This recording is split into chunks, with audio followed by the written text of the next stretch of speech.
morning, you all. We went through Hurricane Helene. We are fine, but without electricity, it was a trying night. It was very, very hard, but God protected us, and we are forever grateful.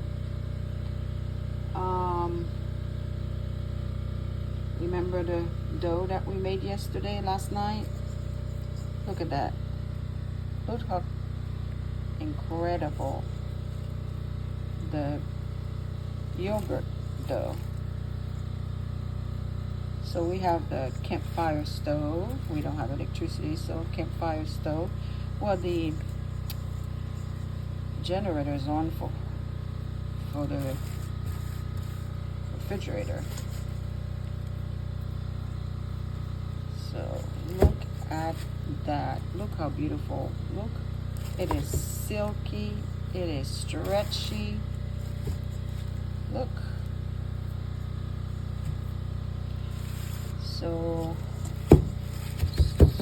we don't have oven to use, so let's see. I guess I could connect the little stove, but